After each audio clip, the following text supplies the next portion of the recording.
হাসপাতালে প্রবেশ করাকে কেন্দ্র করে নিরাপত্তা রক্ষীদের সাথে রোগীর আত্মীয়দের বচসার জেরে হাতাহাতি। মঙ্গলবার সন্ধ্যা নাগাদ বালুরঘাট সুপার স্পেশালিটি হাসপাতালের ঘটনা।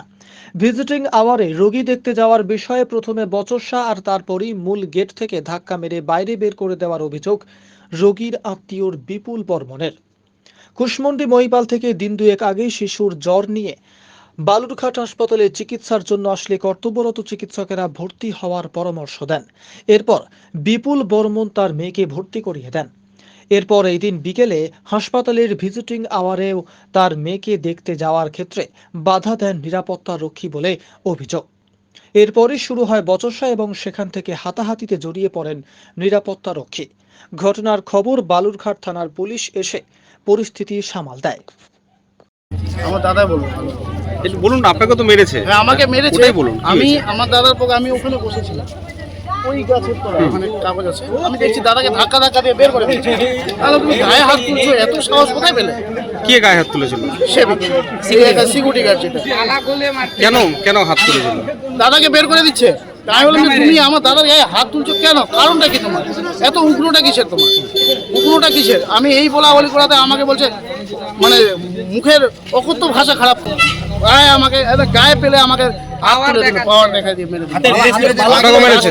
মেরে দিয়েছে আমাকে হাতের ব্রেসলেট খুলে। মানে যারা মেরেছে কয়জন? একজনই না কয়জন? একজনই মেরেছে, বাকি সব। আপনার নামটা কি? মিঠুন বর্মন। আমি আজকে ভিজিটিং আমার 4টার দিকে আমি ভিজিট করতে যেতে চাই আমার মেয়ের সঙ্গে। মেয়ের আমার 104 এই 5তলা বিল্ডিংয়ে ভর্তি আছে। 104 103 ডিগ্রি টেম্পারেচারে ভুগছে, জ্বরে ভুগছে, হাই ফিভার। আমি ওই টেনশনে ভুগ করছি। উনি যেতে দিবেন না, একজনের বেশি। আমার রঙ্গিপতি এসেছিল, ওনাকে সঙ্গে নিয়ে যেতে দেবেন। আমি একটু বললাম যে ওনাকে সঙ্গে নিয়ে যান। আমি যাবো না, ওনাকে নিয়ে যান, দেখিয়ে নিয়ে আসেন। ওনাকে দেখিয়ে নিয়ে এসে ও জোড়াতে গেলোই না, ও নিজে খুঁজে গেল। তারপর আমি নিজে আসার পর তারপরে আমি গেলাম, গিয়ে আমি ওখানে বেটির সঙ্গে একটু খাওয়ানোর ব্যবস্থা করছি, একটা হাতে কোলে নিয়ে ঘুরলাম। ঘুরে আমি লিফটের এখানে এসেছি, এসে সঙ্গে সঙ্গে বললো তুমি নিচে দাঁড়াবে, তোমার সঙ্গে কথা আছে। আমি বললাম ঠিক আছে, আমি দাঁড়াবো। নিচে এসে দাঁড়ালাম, দাঁড়িয়ে বলছে তুমি তখন অত গরম দেখালে কেন? তুমি অত মানে শিক্ষার হার। আমাকে বলছে তুমি স্লিপটা পড়তে পারো কিনা? আমি পড়তে পারি না, আর আশা করি যে তোমার চেয়ে আমি শিক্ষিত বেশি। এটা আমি ওকে বললাম, বলেছি, কোনো খারাপ ল্যাঙ্গুয়েজ ইউজ করিনি। এইবার পরক্রমে ও আমাকে বলছে তুমি পাওয়ার দেখতে চাও? পাওয়ার? পরক্ষণে আমাকে একটা ধাক্কাতে করিডোর থেকে ধাক্কাতে আমাকে বের করতে শুরু করলো। ওই ধাক্কানো বের করা দেখে আমি বললাম তুমি গায়ে হাত দিচ্ছ কেন? গায়ে হাত দেওয়ার প্রতিবাদ করাতে পাশ থেকে আরো লোকজন বলে, আবার ভাই তারা এসে বলছে তুমি গায়ে হাত দিচ্ছ কেন? তুমি এমনি মুখ দিয়ে বলো মেরোর কথা। কে গায়ে হাত দিচ্ছে? ওই এক সিকিউরিটি গার্ড। সিকিউরিটি গার্ড এই বালুঘাট সুপার স্পেশালিটি হসপিটালের আপনার ইভিনিং এর আগের শিফট ছিল। ইভিনিং এর আগের শিফট। এরকম কি সিকিউরিটি গার্ডরা মাঝে অত্যাচার করে? এর আগেও করেছে।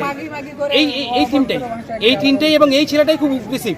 লম্বা করে ফর্সা করে, নামটা এখনো বলতে দিল না, ওকে পিছন গেট দিয়ে ফাঁসিয়ে বের করে দিল। বাকি সিকিউরিটি গার্ড ধাক্কা মেরে বাইরে, তখন গেটের বাইরে এই রাস্তায় হাতের পিতলের ব্রেসলেট খুলে এইভাবে ছুঁড়ে মারছে। তারপরে আমার এখানে আমি একটা হাত দিয়ে সেভ করি, এখানে লাগলো, এখানে সেভ করি। ভাইয়ের হাতে মেরেছে। নাম কি জানেন? ওনার আইডি স্যার, যে মেরেছে, যে উগ্রসিপ এবং মহিলাদের খারাপ ব্যবহার করেছে তার আইডি। এখন চাইছি ছেলেটার মানে পুনরায় যেন এরকম যেন কোনো পেশেন্ট পার্টির সঙ্গে ব্যবহার করতে না পারে। আমি কিন্তু সদর মহিপাল থেকে এসেছি, কুশমন্ডি ব্লক, কুশমন্ডি থানা। অভিযোগ করেছেন? অভিযোগ আমরা করবো, লিখিত এফআইআর করবো। আমার অ্যাডভোকেট ভাই আমার আছে, আমার বুনাদপুর কোর্টে ভাই প্র্যাকটিস করে, ভাইকে ডাকা হলো, আমি থানাতে লিখিত অভিযোগ করবো। আপনার নামটা? আমার নাম বিপুল চন্দ্র বর্মন।